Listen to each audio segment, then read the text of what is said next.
welcome back to Open Your Eyes. We're now moving into our first segment for the morning. Like we mentioned to you earlier, March 3rd, 2021, 1 week away, means or it spells municipal elections across the country.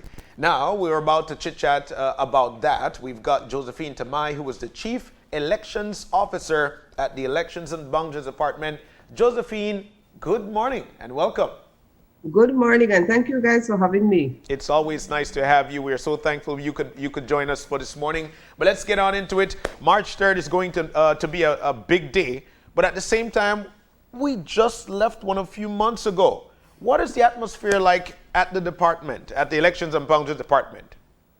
Well, I'll tell you, since the last election, our staff has been going in terms of preparing for municipal election because it's a set date. So we normally know when municipal elections are due. So even though we know that we had election in November last year, we knew that an election was coming. So staff managed to get a little time off in the month of December, but not much. And so we're back at it again for some months now in terms of preparing for the municipal election. And you know that we also have the by-election for the Corozal Electoral Division as well on the 3rd of March. Yeah. I can't say that it is first, but tell us about, and I'd like for the public to know what the preparation process is like from the Elections and Boundaries Department, especially with respect to Corozal's situation. Okay. Well, we know that when it comes to a by-election, that is for a specific constituency. Yeah. And in this case, it's specifically for the Corozal Bay Electoral Division. So that election is conducted similar to a general election. All the rules and regulations that pertain to the general election applies for a by-election. So persons in Corozal Bay Electoral Division, those persons will be eligible to vote for 2 elections. Yeah. They will vote in the Corozal Bay by-election and also for the Corozal Town municipal elections. Yeah. So that is specifically for persons for Corozal Bay. Will they be voting in 2 separate locations, or will it be a shared ballot? Okay, I'll start off with the figures because I can tell you that for Corozal Bay Electoral Division, we have a total of 5,712 persons who are eligible to vote in that election. We have polling area 39 and polling area 40. Those are the polling area numbers that makes up Corozal Bay. So persons who will vote specifically at those locations will be voting in one classroom. They will do the voting in the one classroom for both elections. There are separate ballot papers. You have separate returning officers and election clerks, separate election officers as well. But when it comes to that process, voters will go in one line. Voting will first happen for the municipal election. Okay. So persons will vote first for the municipal election. We know that for Belize City, municipal elections, persons will vote for 1 mayor and 10 councillors. In Belmopan City and all the towns, including Corozal Town, persons can vote for 1 mayor and 6 councillors. Okay. So for Corozal Bay, those persons will be able to vote for 1 mayor and 6 councillors first. So the process basically is similar to what we did for the general elections.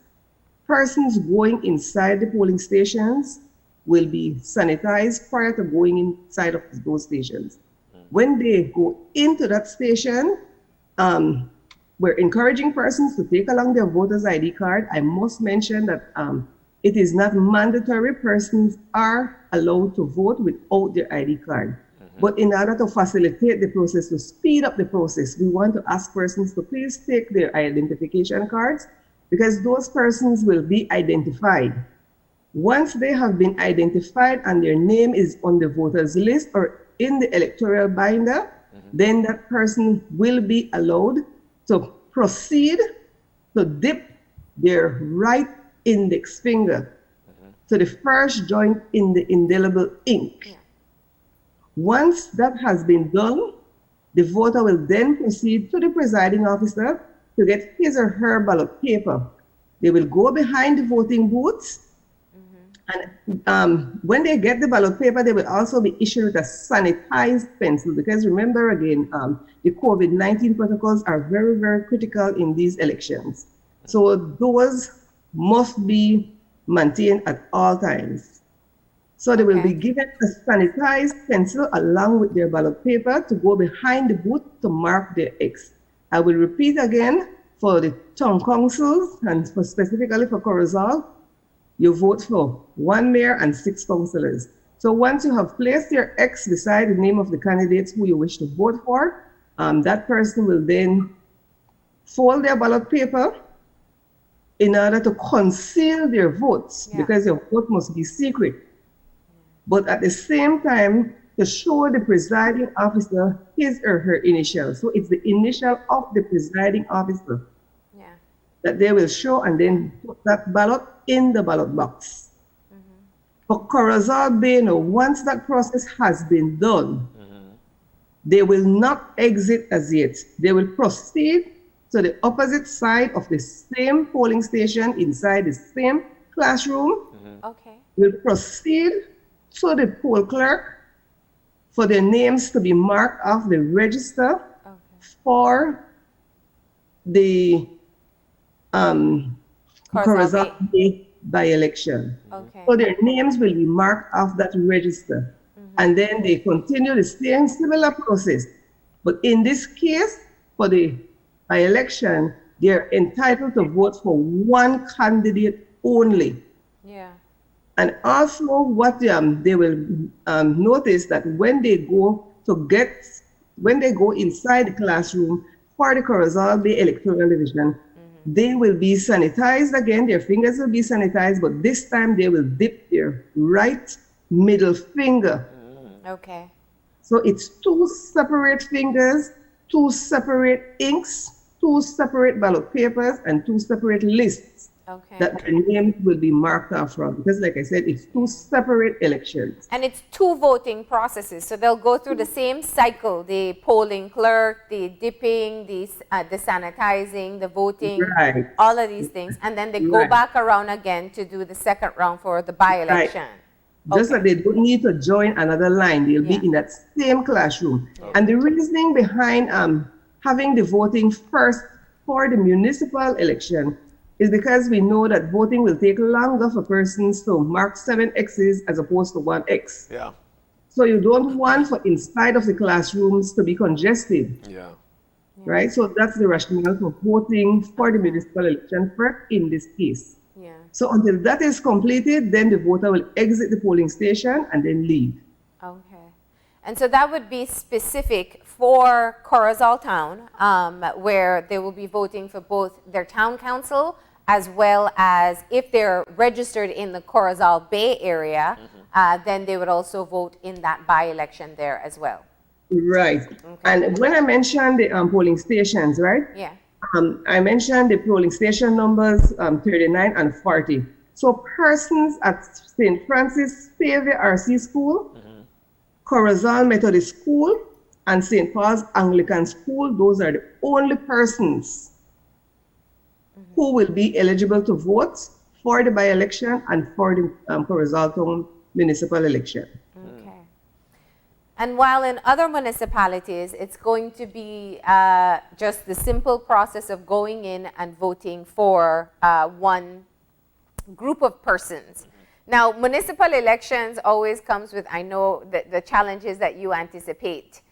You have a number of boxes there. There is a limit to the number of people you can vote for. Let's talk about some of the common mistakes that people make, whether intentional or not, on their ballot sheets. Okay.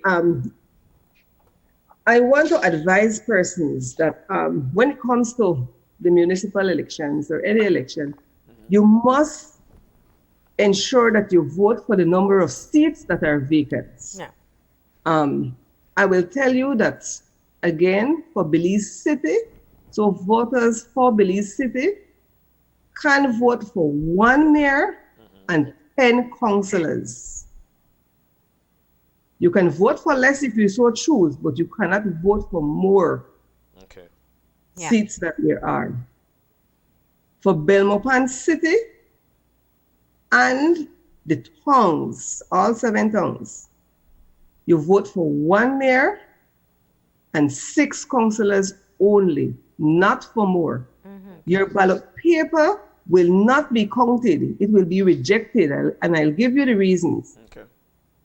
It's considered void if it does not have the presiding officer initial on it. Okay. So when you're given a ballot paper, ensure the presiding officer places his or her initial on that ballot paper. Again, your ballot paper will not be counted and it will be void if you vote for more candidates than there are seats. So 1 mayor, Yeah. 10 councillors for Belize City, 6 for Belmopan City and towns. Okay.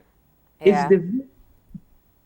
Also, your ballot paper And will... it's very common that people vote for more than the number that they're supposed to. Yes, sometimes. Sometimes, And right? it's completely void if you No, have more than 10 or more than 7. We have what we call rejected in part ballots. Because we know that for the town councils, it's 1 ballot paper. The top portion, the first name Yeah. is the mayoral Mayor. candidate, Yes. right? So let's say, for example, a person chooses to vote for 1 mayor, but they decide, in the case of Belize City, to vote for 11 councillors. Then the mayoral portion will be accepted and will be counted because it's clear who they are voting for. Okay. But because they voted for more candidates than there are seats, then the councillor section will be declared void. Wow. That part will be rejected. Okay. Okay. Right? So that's a rejected in part ballot paper. Okay. So in Belize City, if you go above 10, it will be rejected. Right, above 10 councillors. Above it will 10 be- councillors. Right, If it will be in rejected. the municipalities, the other municipalities, including Belmopan, you go beyond 6, that will be rejected. Rejected, right. If you have less, what happens then? If What you if I have choose less, 1 then- councillor? If you have less, then that will be counted Okay. because it's clear who you want to vote for. Because some people don't want to vote for all the candidates or can't make up their mind who they want to vote for. Yeah. But we want to encourage persons to ensure you have a say in all the seats that are vacant, Yeah. Yeah. Yeah. All right. right? So again, your ballot paper will be rejected if it's not marked for any candidate, because if it's not marked, then there's nothing to count. Yep. You don't have any indication. And if the ballot paper contains any mark that can identify the voter, because remember, at the end of the day, your ballot must be secret. Your vote must be secret. Okay. And to clarify as well, being that you'll have for various parties, you can and there are, let's say, for the councillors, right? I could strike an X for red, or I could strike an X for blue, so I could mix it up, but make sure that I've Right. got make sure that I've got the amount of seats. Right. Just make sure you don't exceed the number of seats that are vacant. Okay. Right? And also, if your ballot paper is unmarked for uncertainty, then that ballot paper will be rejected because they won't be able to determine who you want to vote for. Okay. Because remember that persons will put their X on the right-hand side in the space allotted. Yes. So you place your X for the candidate for who you choose to vote for, the candidate or candidates. Okay. But it's critical that you don't go over the amount of seats that are available. That is very, very important. Otherwise, their ballot will not be counted. It will be rejected. Okay. So that's all critical information for people to know as they vote. But tell us now about some of the things that will happen when the polls close.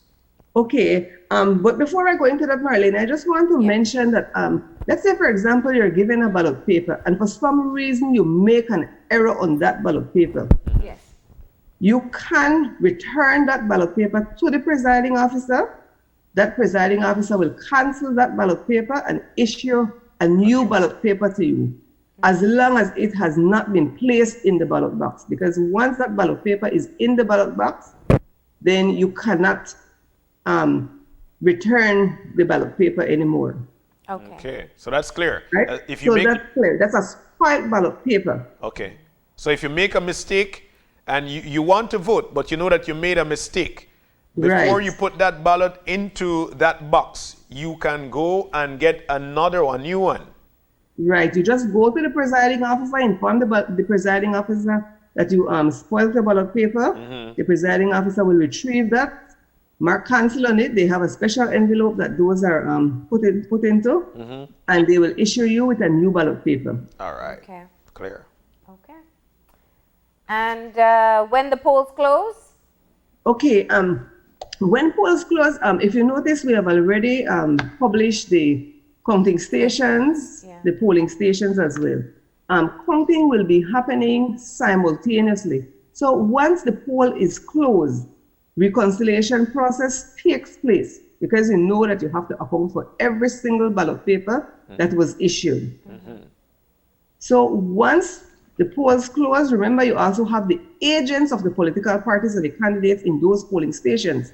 So they know exactly, let's say, for example, if you were given 400 ballot papers, when you're reconciling, you must account for those 400 ballot papers inside of that were given to you. Yeah. So that reconciliation process will commence. We have some boxes that will be moved because if you look at the counting stations, some of them will be happening right at some of the polling stations. But in other cases, some of the boxes will have to be moved to one central location in those areas. So once those boxes are moved, then the counting will start. Political agents will be at the counting station as well to ensure that the process is transparent and to see exactly what is happening throughout the counting process. Okay. So again, we have the public officers because we know that the public officers are the persons who actually conduct election on election day. Yeah. Those persons are appointed to perform those duties. So those are the persons who will be be doing the counting. Again, they have to account for every single ballot paper. They will separate those ballot papers into the solid votes and the split votes, because like we mentioned before, persons have an option to decide if they want to vote straight down the line by party, if they want to split their vote, vote for different parties, different candidates. It is their choice as long as they do not exceed the number of seats that are vacant. So this counting process, explain it to us. You go first with looking at people who selected for full slates and put those aside, then go back to the mixed ballots? Right, because it's much faster. Yeah. Okay. Yeah. Right? So those again will be bundled by 25s so that it's easy reconciliation, easy counting process. Yeah. And once those are accounted for, you have the counting clerks, and you also have the political parties agents who are also doing their tally. So once that is true, then persons will accept the numbers that are there because fortunately you have from different parties. So you're all tallying, and then we ask those persons to sign off on those forms, Yeah. right? So once that is agreed, then we know for that specific box. Again, once you have that is only for one box. The returning officers and election clerks will have to put all the information from all of the boxes together in order for them to tally the entire number of votes. So you will notice when we publish results for a municipal election, you will see that you have so many votes as opposed to ballot papers. And again, because persons can vote for various number of persons. So it's not because you have 10,000 ballot papers issued that you will have 10,000 votes. You will have much more than 10,000. You can have 7 or 11 times the amount. Wow. Yeah. Right? So again, even the counting takes much longer than a general election. So I'll tell you in terms of results, we have some areas, for example, in Punta Gorda, whereby it's a small town, so we expect to get those results at least maybe by midnight. But Okay. we're looking at Belize City, we might not get those official results until way into the early morning of the 4th. Yeah. Okay. Now So- that depends though on voter turnout. And one of the Right. things we hear anecdotally, or I think the numbers show for itself, is that voter turnout for municipal elections traditionally has been lower than what you would see in a general election. Give us, Right. give us an indicator as to the difference that you would see in numbers based on the past. Well, yes, like you rightly said, in terms of the voter turnout, it's much less. But we want to encourage persons, I want to encourage voters. You have a right to cast your vote and to determine who will be your elected council for your various municipalities. So come out and cast your vote. Yeah. Because if you don't come out and vote, somebody else will make that decision for you. That's Yeah. Because we know that it goes by the majority. So Yeah. those persons who cast their vote, they will make a decision for you if you decide not to go. Yep. So, and I want to assure the voters that we are making it as safe as possible for persons to come out and vote. We know that COVID-19 is here. We know that persons are required to use their masks. Social distancing must be maintained, the 6 feet social distancing. The washing of hands and the sanitizing of their hands. So again, those are areas that we will ensure we have persons doing the sanitizing for you. But the Ministry of Health has also asked us to emphasize and to encourage persons to use their mask properly, because some people will have on their mask, but they're not utilizing the mask properly. Yeah. Under the And nose. And that is essential. So we can do our part, but we have to ask voters to do their part as well. Yeah. It is a custom that you see political parties setting up tents in the vicinity of polling stations. Will they be able to do that? And what are the requirements? Well, when it comes to the 100 yards line, I will tell you that the police will ensure that they monitor those very, very closely.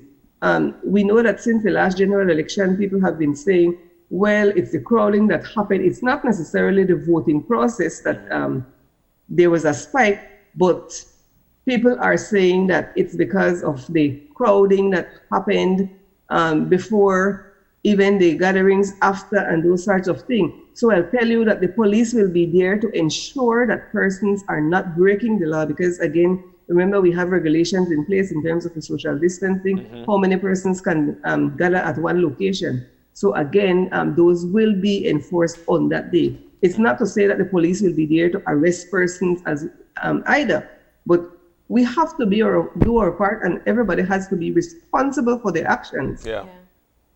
So what are some of the lessons that you learned from the last election, especially when it comes to maintaining the COVID protocols? Right. So one of the things that we're emphasizing even more this time around, because persons will say, but why do I have to remove my face mask in order for me to be identified? We know that yes, it's an election and you can't have persons voting in the name of other persons. So it's very, very critical that persons remove their face mask. But we're asking voters, and even we're asking the election workers, when the voter has the mask removed, there should be absolutely no speaking at that point in time. Okay. So the person without the mask should not be speaking any at all. Yeah. And the election worker should not be asking questions to that person either. Also, one of the other areas that we're going to emphasize is to ensure that once the finger is sanitized, we're asking persons to ensure that the finger is dried at least for 5 seconds before dipping it inside of the indelible ink. Because if it doesn't dry properly, then people start to complain that the ink is being removed very quickly. Yeah. So again, those are areas we're emphasizing this time around, even more so than the last time. What time do the polls open and close? Okay, polls will open at 7 a.m. and close at 6 p.m. So we want to encourage persons to make sure that you're in the line by 6 p.m. Once you are in the line at your polling station, you will be allowed to cast your votes. Yeah. Now, when we look at the spike that occurred after the last election, I know that's a big fear that people have. Maintaining control within the polling station is one thing, but there's also the lines outside, the tents that are set up. Talk to us about the responsibilities involved here and who's in charge. Okay, when it comes to an election, the returning officer is the person who is in charge of the entire municipality, or in the case of Corozal Bay, for the Corozal Bay electoral division. So in terms of hierarchy, you have the returning officers, you have the election clerks who are assistants to the returning officers. The returning officer can delegate any of his or her duties to the election clerk. Inside of the polling stations now, you have the presiding officers. The presiding officers are the persons who manage those polling stations. So they are in charge of those polling stations. Yeah. So they make the decisions in terms of movement of persons, how many persons can come in at a time, who is allowed to be inside of those polling stations. That is the duty of the presiding officers. Yeah. And then we have the poll clerks who will mark the names from off the list, or who will check the names in the binder. And again, the presiding officer can also delegate some of those duties to the poll clerks as well. We have the police officers, but police officers on that day, they are there to act on instructions from the presiding officer, the election clerks, or the returning officers. All right. And looking forward to the day itself, we know that there may be some changes in the regulations for COVID. They actually expire right before the election, and we don't quite know what the rules will be. But there are some standard rules we can expect. That's the no alcohol sale. Right. And I will tell you that as opposed to a general election, the no alcohol rules for a municipal election goes up until counting has been concluded. Yeah. So if counting concludes 3-4 o'clock the following day, the law for alcohol goes up until that time. So it's not until midnight. Mind you, I know that persons don't necessarily have license to be selling alcohol those hours of the day, but the law is even more stringent when it comes to the hours for the sale of alcohol for municipal elections. Okay, so you made it clear that the curfew, we're not quite sure as yet. Have you been informed as to whether or not we'll still be on the curfew? We're not certain at this point. We're waiting for the laws to be looked at, and I think it expires on the 2nd. Yeah, the so day I think before. that we should be getting some more information more or less that time. But I will tell you, even if there's a curfew in effect, similar to what was done for the general election, public officers and the agents will be allowed to be moving around, because we are definitely certain that the counting will go beyond the curfew hours. But again, the police will be informed of those. Will have names of those persons who will be out, even for the media, because we know that the media is not allowed inside the 100 yards line. The media is not allowed inside of the counting stations. But we also need to rely on the media to get the information out to persons, because people go out and vote and they want to hear the results. But if they're not allowed to be out, then we have to rely on the media to get that information to them. So again, the media will be allowed. We'll be giving the IDs for the media houses, so that persons can be able to pass out the results for us. All right. Well, you've made it clear, Ms. Josephine, you've made it clear of the what to do and what not to do on election day, which is only 1 week away, municipal election day actually, which is only 1 week away. Is there anything that you've missed that you'd like to share with us? The only thing I would like to mention, because what we did this time around as well was to even cut down further on the number of persons who are voting in any specific polling station, because we realized that yes, it takes longer to vote for a municipal election than for a general election, because remember, you have to put 7 X's or 11 X's. Okay. So what we did, we tried to make some changes in some of the areas, and I specifically speak to, for example, in Punta Gorda. So voters from polling area 109, which is the Indianville area, those persons will now go to St. Benedict RC School, which is right within the Indianville area. They will no longer need to go to St. Peter Claver RC School as they had to do in the past. Okay. So we're making it even easier for persons to come out and vote. All right.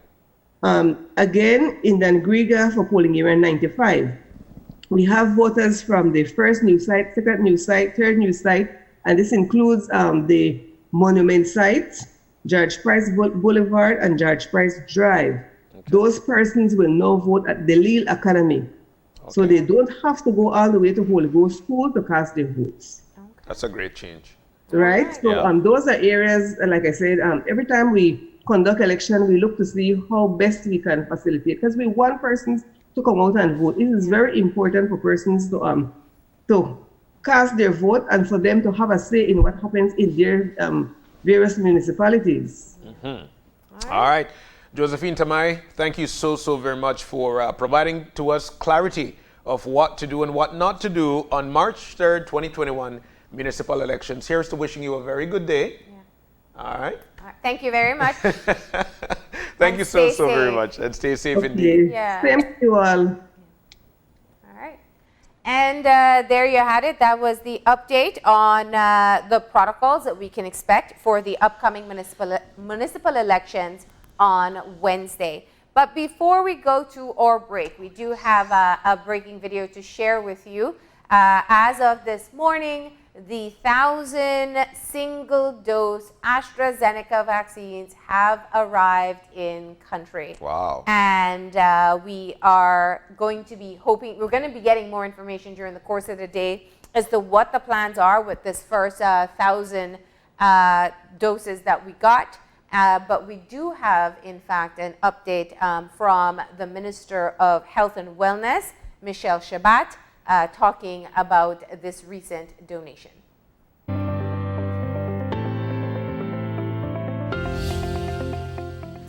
Since my appointment as the Minister of Health and Wellness last November, my mandate and personal commitment has been to reduce the infection rate of the COVID-19 virus countrywide. We immediately set about to include medical experts, both in private practice and in the public sector, to provide us with the best advice on how to accomplish this. The strategy devised included a decentralization and broad-based testing, reduction of waiting time to obtain test results, introduction of ivermectin and remdesivir, as well as convalescence plasma in our arsenal in this war against COVID-19. These, coupled with our varied public health measures and public education, has led us from an average of 200 daily positive results when we started to less than 20 per day. I am happy to announce today the arrival of this first amount of vaccines for our people. While it is a small amount of vaccines, it is a big step for us to confront and continue the fight against the COVID-19 pandemic. To this end, I wish to thank the government and people of Barbados for their kind and generous donation of these vaccinations. As we have committed, these vaccines will be distributed to our healthcare workers throughout our country. Vaccines save lives, and I believe in the COVID-19 vaccine. I will take the vaccine when it's my turn and urge you to take it too. When your turn comes, get vaccinated. Be COVID-19 safe.